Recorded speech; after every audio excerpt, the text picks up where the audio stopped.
एक गांव जिसका नाम चंपापुर था, जो एक नदी के किनारे बसा था। नदी गांव की जीवन रेखा हुआ करती थी। इसी से पानी मिलता था, खेती होती थी। लेकिन इसी नदी में रहता था एक खतरनाक, बड़े से बड़े मगरमच्छ को भी डराने वाला विशालकाय मगरमच्छ। गांव वाले उसे दादा कहते थे। दादा के बारे में कहानियां डरावनी थीं। कई जानवर दादा का भोजन बन चुके थे। दादा के कारण ग्रामीण नदी के किनारे जाने से भी डरते थे। फिर एक दिन एक डरावनी घटना घटी। एक शाम जिस दिन नदी किनारे खेल रहे एक नौजवान लड़के को दादा उठा ले गए। पूरे गांव में हाहाकार मच गया। लड़के के माता पिता तो रोते बिलखते थे ही, लेकिन पूरा गांव दादा के गुस्से से सहम गया। अगले कुछ दिनों में गांव का माहौल उदास रहा। खेतों में काम करने वाला जोश भी कम हो गया। एक शाम गांव के बुजुर्गों ने चौपाल पर बैठकर चर्चा की। हर किसी के पास दादा से बचने का कोई न कोई उपाय था, लेकिन कोई भी कारगर नहीं लग रहा था। इसी बीच एक शांत स्वभाव का युवक मोहन बोला, दादा को खत्म करने के बदले हम उसके साथ रहने का तरीका खोजें तो अच्छा होगा। ये तो पागलपन की बात है मोहन। दादा एक खूंखार मगरमच्छ है।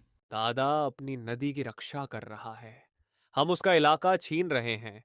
हम उससे डरकर नहीं, समझदारी से रहना सीखें। मोहन की बातों में दम था। गांव वालों ने सोचा कि वे दादा को अपना दुश्मन मानने के बजाय ये माने कि वे उसी नदी को साझा कर रहे हैं।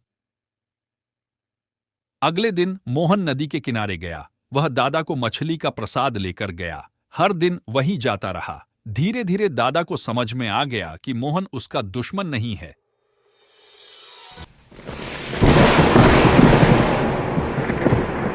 एक दिन नदी में बाढ़ आई। गांव वाले ऊंचाई पर भाग गए। मोहन को अपनी बूढ़ी दादी की याद आई, जो अकेली घर पर थी।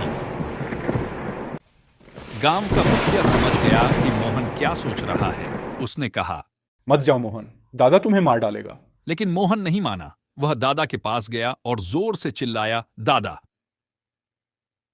दादा पानी से बाहर निकला। मोहन ने उसे इशारों से समझाया कि उसकी दादी फंसी हुई है। अपनी पीठ पर बैठाकर तेजी से धारा के विरुद्ध नदी के उस पार ले गया। वह मोहन और मोहन की दादी को पहुंचाकर लाकर वापस लौट गया। गांव वाले यह देखकर दंग रह गए। उनकी नदी का दादा अब खूंखार मगरमच्छ नहीं, बल्कि उनका रक्षक बन गया था। इस घटना के बाद दादा और गांव वालों के बीच एक अनोखा रिश्ता बना। दादा अब गांव वालों को कोई नुकसान नहीं पहुंचाता था, बल्कि उनकी रक्षा करता था। ऐसी ही और कहानियां सुनने के लिए हमारे चैनल को सब्सक्राइब करें।